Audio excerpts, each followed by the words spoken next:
మనిషి సృష్టించిన అతి శక్తివంతమైన ఆయుధం ఏమిటి అంటే అది యుద్ధం కోసం కాదు, ఆలోచించగల శక్తి కలిగిన యంత్రం అంటే ఏఐ, కృత్రిమ మేధ. ఈ వీడియోలో మనం తెలుసుకుందాం ఏఐ అంటే ఏమిటి, అది మనకు ఎలా మేలు చేస్తోంది, ముప్పుగా ఎలా మారుతోంది, భవిష్యత్తులో మనిషి పరిస్థితి ఎలా ఉంటుంది.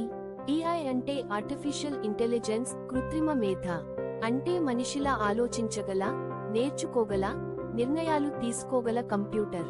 ఉదాహరణకు గూగుల్ మ్యాప్స్ ట్రాఫిక్ చూపుతుంది, యూట్యూబ్ మీరు ఇష్టపడే వీడియోల్ని సజెస్ట్ చేస్తుంది, ఫేస్ అన్లాక్ ముఖాన్ని గుర్తిస్తుంది, చాట్ జీపీటీ మనతో మాట్లాడుతుంది.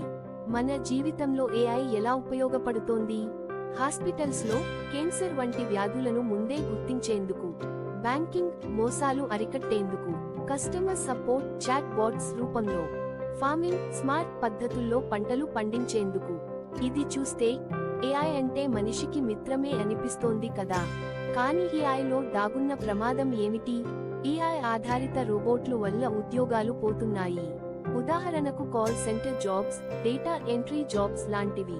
డీప్ఫేక్ వీడియోస్ నిజమైన లేదా నకిలీవా గుర్తుపట్టలేం. ఆటోనమస్ వెపన్స్ యుద్ధాలు యంత్రాల మధ్యే జరుగుతున్నాయి. ప్రైవసీ లేకపోవడం, మన డేటా ఎక్కడెక్కడ వాడబడుతోందో తెలియదు. ఇవి చూస్తే ఈ టెక్నాలజీ మన మిత్రమా, శత్రువా అనే సందేహం కలుగుతుంది. ఏఐ వల్ల మనిషి భవిష్యత్తు ఎలా ఉండబోతుందంటే కొన్ని ఉద్యోగాలు పూర్తిగా నశించిపోవచ్చు. డెసిషన్ మేకింగ్ లో యంత్రాలు కీలక పాత్ర పోషిస్తాయి. ఏఐ ఆధారిత రోబోట్లు పెద్ద పెద్ద కంపెనీలలో ఉద్యోగుల్లా పనిచేస్తున్నాయి. ఎమోషన్ లేకపోవడం, మానవత్వం తగ్గిపోతుందన్న భయం. వినడానికి ఆశ్చర్యంగా ఉంది కానీ ఇది మన ముందు నిశ్శబ్ద విప్లవం. ప్రపంచంలోని ప్రముఖులు ఏఐ గురించి ఏమంటున్నారు ఇప్పుడు తెలుసుకుందాం. ఈలాన్ మస్క్ ఏఐ మనుషులను అధిగమించగలదు, దానికి నియంత్రణ ఉండాలి. స్టీఫెన్ హాకింగ్ ఏఐ మనుషుల అంతం కూడా కావచ్చు. సుందర్ పిచాయ్ గూగుల్ సీఈఓ ఏఐని జాగ్రత్తగా వాడాలి, అది గొప్ప మార్పుకు కారణం కావచ్చు. ఏఐ కోసం మనం కొన్ని ప్రత్యేక నిబంధనలు పాటించాలి. అవి ఏమిటంటే గవర్నమెంట్స్, సైంటిస్ట్స్ కలిసి పని చేయాలి. ప్రతి దేశం తన సాంకేతిక ప్రమాణాలు తీసుకురావాలి. ఏఐ గురించి అవగాహన పెంచుకోవాలి.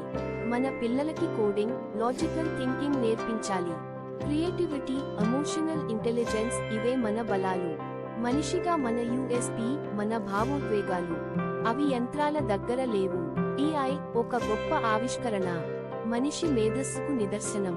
కానీ అదే మనిషికి ముప్పు కాకూడదు. అందుకే జాగ్రత్తగా, జ్ఞానంతో, బాధ్యతతో దీన్ని వాడుకోవాలి. మీరు ఏమంటారు? ఏఐ భవిష్యత్తులో మనకు మిత్రమా లేక శత్రువా? ఈ వీడియో మీకు నచ్చితే లైక్ చేయండి, షేర్ చేయండి, సబ్స్క్రైబ్ చేయండి. మీ అభిప్రాయాలు కామెంట్లలో చెప్పండి.